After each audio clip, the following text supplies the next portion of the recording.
করতে চলেছি, যার একটা ফ্লাইটের মূল্য হলো $5,00,000। আর আমরা $25,000 প্রাইভেট জেটেতেও ফ্লাই করব, আর একটা $10,000 ফার্স্ট ক্লাস সিটেতেও, আর একটা ব্লিমেও, আরো অনেক কিছু। কিন্তু পৃথিবীর কিছু লাক্সারিয়াস প্লেনে যাত্রা করে কেমন লাগে সেটা দেখবার আগে আমরা পৃথিবীর সব থেকে সস্তা প্লেনে যাত্রা করব। এর অবস্থা খারাপ। এই নাও $1। আমি খুবই নার্ভাস। তোমার নার্ভাস হওয়ার কোনো দরকার নেই, আমি হাফ ডজন বার এটা করেছি। আপনি এটা 6 বার করেছেন। এর আওয়াজটা লন মোভার ইঞ্জিনের মতো কেন? পৃথিবীর সব থেকে সস্তা প্লেনে যাত্রা করার সময় এসে গেছে। আরে না, আরে না, ও মাই গড, ও না, আমরা অনেক জোরে যাচ্ছি ভাই। Bye Jimmy. এটা আমার একদমই সেফ মনে হচ্ছে না। ওর ক্যামেরার সঙ্গে Wow! এক্ষুনি ধাক্কা লাগছিল, একটুর জন্য বেঁচে গেল। তুমি সিট বেল্ট বেঁধেছো তো? আপনি আমাকে শুধু বাঁচিয়ে রাখার দিকে ফোকাস করুন। আমি চেষ্টা করছি। ঠিক আছে, ও এখন হাওয়াতে আছে। চ্যানেলটা আমি নিয়ে নেব। আমি আমার ফুটেজ পেয়ে গেছি, চাইলে ল্যান্ড করতেই পারো। না, ও প্লিজ চলো, এবার চলো। ও আমাকে স্যালারি দেয়, একটু সাবধানে। আর যদি আপনাদের এটা ক্রেজি লাগে তাহলে ভিডিওটা শেষ পর্যন্ত দেখুন। আমরা পৃথিবীর সব থেকে দামি প্লেন টিকিটে যাত্রা করতে চলেছি। এক মিনিট, তুমি আমাকে নার্ভাস করে দিচ্ছ। ও মাই গড, ওরা নিচে নামছে। আমরা ল্যান্ড করতে যাচ্ছি। মাটিতে চলে এসেছি, আমরা বেঁচে গেছি। আমাদের পরের প্লেনের ফার্স্ট ক্লাস টিকিট হলো $1,000। তাহলে ব্যাপারটা এই হলো বয়স, আমি সমস্ত ফার্স্ট ক্লাস টিকিট কিনে নিয়েছি, তোমরা যেখানে খুশি বসতেই পারো। তোমার কি একটু মিরাকেল মিস্ট লোশন চাই? কেন? কারণ এটা ফার্স্ট ক্লাস ভাই, খুবই ঠিকই আছে। যত্ন। হ্যাঁ? আমাদের সবার কাছে সিটের সাথে একটা টিভিও আছে। এই টিকিটে আছে ভালো ভালো খাবার, বাথরুমের জিনিস আর একটা পাজামা। আমরা এগুলো বাড়িতে নিয়ে যেতে পারি কি?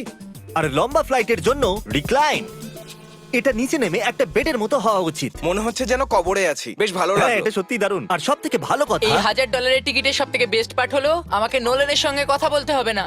আমার এই গ্লাসটার জন্য অসুবিধা হচ্ছে, এটা আমাদের বিচ্ছেদ ঘটাচ্ছে। আমি পেছনে হ্যাঁ, একা। এটাই তো আমার পছন্দ হওয়ার কারণ। এতে শুধু একটাই কমতি আছে, এখানে আমরা অতটা প্রাইভেসি পাচ্ছি না। লোকগুলো যাওয়া আসা করছে বলে ভিডিও শুট করতে অসুবিধা হচ্ছে। তাহলে চলো দেখা যাক এর থেকে 10 গুণ বেশি দামি প্লেনে বসে কেমন লাগবে। আর এটা হলো $10,000 প্লেন টিকিট। ও ভাই, এটা তো দারুণ দুর্ধর্ষ। পা রাখার জন্য আনলিমিটেড জায়গা আছে। দেখো এখানে আপনি কি কি পাচ্ছেন সেটা দিয়ে শুরু করা যাক। একটা ট্যাবলেট, একটা বড় টাচ স্ক্রিন টিভি, আমার নিজের একটা ইনসি ড্রিঙ্ক বার, স্ন্যাক্স। এটা ফেস্টিভ্যাল চকলেট বার নয়, আমার রিফান্ড চাই। আমরা ওয়াইফাই দিয়েও কানেক্ট করতে পারি। যদিও আমরা সিটের জন্য 10,000 দিয়েছি, কিন্তু ওয়াইফাই এর জন্য আলাদা করে $20 দিতে হবে। ওটা ফ্রি নয়? আমরা টেক অফ করতে চলেছি, যেটা খুবই দারুণ হতে চলেছে, কারণ সেটা আমি টিভিতে দেখতে পাচ্ছি।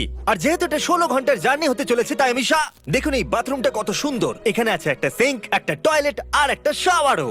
দারুণ ব্যাপার। একটু ওদিকে দেখো, আমরা শূন্য প্রায় 30,000 ফুট উপরে আছি, আর আমি এখানে শাওয়ারও নিতে পারি। আর এর সাথে আমি আর বয়স যত খুশি গরমেট ফুড অর্ডার করতে পারি। আর শুধু এটাই নয়, সব থেকে ভালো জিনিসটা শেষে আছে। হাই, কি খবর? প্লেনের পিছন দিকে একটা প্রাইভেট লাউঞ্জ আছে। হে জিমি, হ্যাঁ, ওয়াও, এটা স্বপ্ন নয়। এটা ছিল $10,000 একটা প্লেন টিকিট। ক্যামেরা উপর থেকে নিচে করো।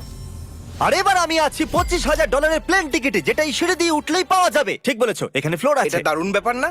এটা খুবই ক্রেজি। আমরা অন্য লোকেদের ওপরে বসতে চলেছি। ও মাই গড, এটা হলো আপনার রুম। $25,000 আমরা দুটো বড় রুম পাচ্ছি।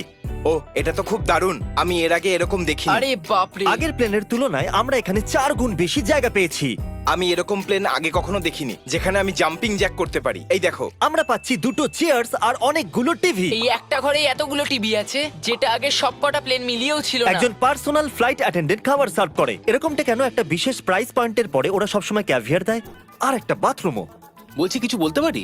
এই বাথরুমটা আমাকে হতাশ করলো। এখানে কোনো শাওয়ার নেই, হিটেড ফ্লোরসও নেই, আর সাইজও অর্ধেক। আমার মনে হচ্ছে $10,000 ফ্লাইটটা বেশি ভালো ছিল। তোমরা কি একটা ফ্লাইটের জন্য এত টাকা খরচ করবে? আমি এটার পরামর্শ দেব না। আমি তো বলবো একটা গাড়ি এর নিয়ে বদলে নাও। গাড়ি নিয়ে আর নাও। এটা হলো রুমের সবথেকে বেস্ট পার্ট, একটা কুইন সাইজ বেড। ওরা সব সিটকে বেড কেন করে দেয় না ভাই? তাহলে সাইড বাই সাইড 3টে বেড লাগানোর বদলে 3টে তাকের একটা বাঙ্ক বেড বানানো উচিত।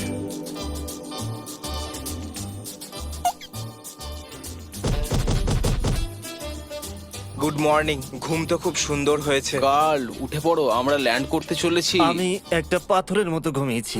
এটা ছিল পৃথিবীর সব থেকে দামি কমার্শিয়াল ফ্লাইট। এবার সময় এসেছে প্রাইভেট ফ্লাইটের। তাহলে এটা হলো $1,00,000 প্লেন। এটা অনেকটা বড়। এই প্রাইস পয়েন্টে আমরা পাচ্ছি একটা পুরো প্লেন। Private, private, private. ভাই, এটা তো ইয়টের মতো। এটা তো অসাধারণ। এটা তো সত্যি অসাধারণ। তুমি একটা ক্রেজি জিনিস জানতে চাও? এখানে একটা নয়, এমন 4টে রুম আছে। এখানে লাউঞ্জ এরিয়াও আছে। ভাবলাম এটুকুই থাকবে। গাইজ, একটু এদিকে এসো। এটা কোন ঘর? এটা লিটারালি একটা লাউঞ্জ এরিয়া যেখানে অনেক স্ন্যাক্স আর একটা বড় টিভি আছে। আর যদি ক্লান্ত হয়ে পড়ো তাহলে একটা প্রাইভেট বেডরুমও পাওয়া যাবে। ডুড কি Woo! এটা একদম হোটেলের মতো। আর সবার শেষে আছে একটা বাথরুম। তারিক, এখন তুমি তোমার মুখটা বন্ধ রাখো। চুপ করো। এটা দারুণ। বাথরুমে এখানে একটা সিটও আছে। তুমি কখনো এর থেকে অর্ধেক সাইজের জেট দেখেছো? না। কোনোদিন তাহলে না। আমরা আমাদের প্রাইভেট জেটেতে আছি, কি কথা বলা উচিত? হ্যাঁ, আমি বলছি আমি আগের বছর বেঁচেছিলাম স্মিটারিজ অ্যাকাউন্ট। Oh God! এই দাঁড়াও, আমার মনে হচ্ছে আমি পেছনের দিকে সাবধানে। যাচ্ছি। ও গোপ্রো! বুঝতেই পারিনি আমরা টেক অফ না, করছি। আমার ক্যামেরা! দাঁড়াও! এটা একটা পাগলামি। ও মাই গড। ছোটবেলার কথা মনে পড়ে গেল। ও সাবধানে। ঠিক আছে, আমি নিচে বসে যাচ্ছি। এটা এখনো সবথেকে ভালো বাথরুম। এখানে এটা টয়লেট। এখানে বসে তোমরা টিভি দেখতে পারো। হ্যাঁ নোলেন, আশা করি তুমি বাথরুমে কমফোর্টেবল থাকবে। এখানে হচ্ছেটা কি আমি কিছু বুঝতে পারছি না। না না। ও কখনোই বাইরে আসবে না। ও এটা হলো steak, mash, potatoes Oh, and thank you so veggies. much. আর আমরা আপনাদের জন্য পিৎজাও বানিয়েছি। ইয়ে! এটা আমার সবথেকে ফেভারিট প্লেন, কারণ এখানে আছে ইউটিউব। কিন্তু আমরা প্রথমে পপ আপ হয়নি, তাই এখন নয়। আমরা বলতেই পারি এটা একটা বড় লোকের বেড, কারণ এখানে 500 বালিশ আছে। এটাকে এখানে রাখি, এখানে এটাকে রাখি।